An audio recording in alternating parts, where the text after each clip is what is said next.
துபாயில் தொழில் ரீதியாக பழகிய நண்பர் ஏமாற்றியதால் ஏற்பட்ட மன உளைச்சலில் தமிழக இளைஞர் தூக்கிட்டு தற்கொலை செய்து கொண்ட சம்பவம் சோகத்தை ஏற்படுத்தியுள்ளது. சென்னை கொடுங்கையூர் பகுதியைச் சேர்ந்த தமீம் அன்சாரி துபாயில் ஐஃபா ட்ரேடிங் சென்டர் என்ற மின்னணு பொருட்கள் விற்பனையகத்தில் பணியாற்றி வந்ததாக கூறப்படுகிறது.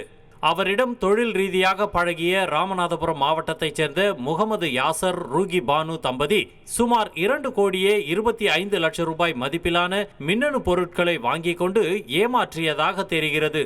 இதனால் ஏற்பட்ட மன உளைச்சலில் வீடியோ வெளியிட்டு தமீம் அன்சாரி தூக்கிட்டு தற்கொலை செய்து கொண்டார். என் பேர் ராஜா.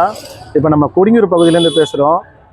எனக்கு பின்னாடி இருக்கக்கூடிய இந்த பகுதியில் என்னுடைய நண்பரான அன்சாரி 40 வயது மிக்கத்தக்க அன்சாரி என்பவர் நேற்று துபாயில் தற்கொலை பண்ணி இறந்துட்டார்.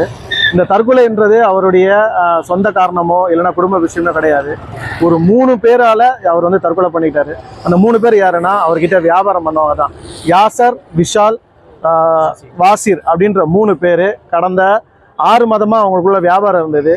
இப்போ கடைசியாக ஒரு 2 கோடி ரூபா கிட்டன்னு சொல்கிறாங்க. அவர்கிட்ட எல்லா பொருளையும் வாங்கிட்டு கடந்த 10 நாளாக இந்த 3 பேருமே அப்ஸ்காண்டட் ஆகிட்டாங்க. அதில் யாசர்ன்றவர் மட்டும் துபாயில் இருக்கிறாரு. மீதி அவங்க 2 தம்பிங்களும் இங்கே தேவிப்பட்டினத்தில், ராமநாதபுரம் டிஸ்ட்ரிக்ட் தேவிப்பட்டினத்தில் அவங்க இங்கே தஞ்சை அடைச்சிட்டாங்க. இது போலீஸ் கம்ப்ளைண்ட்டோ இல்லை எது கொடுத்தாலுமே அவங்க ரொம்ப திமிராக பேசுகிறாரு.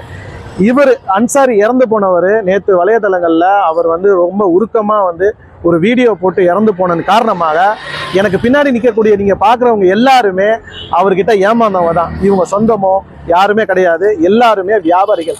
எல்லாருமே அவங்க தகுதிக்கு ஏற்ற மாதிரி அவர்கிட்ட பொருளை கொடுத்து ஏமாந்தவங்க. இந்த வலைதளங்களில் அவர் போட்ட வீடியோவை பார்த்து இத்தனை பேர் வந்திருக்கிறாங்க. நாளைக்கு அவங்க குடும்பத்தோட சேர்ந்து நாங்கள் கமிஷனர் ஆஃபீஸில் அவர் இந்த யாசர், இந்த வாசிர் கம்ப்ளைண்ட் பண்ணலான் இருக்கோம்.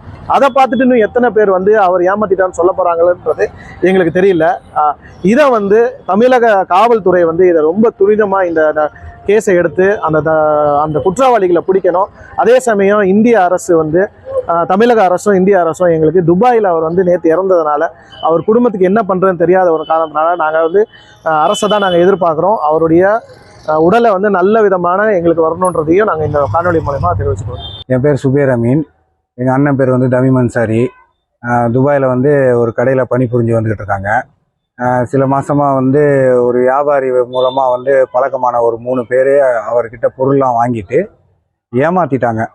ஏமாற்றிட்டு போய் ரொம்ப மன உளைச்சலுக்கு ஆளாக்கி அந்த 3 பேரும் இவரை ரொம்ப இழிவாக பேசி அவரை அதாவது சூசைட் பண்ணுற அளவுக்கு கொண்டு போய் சூசைட் பண்ண வச்சுட்டாங்க.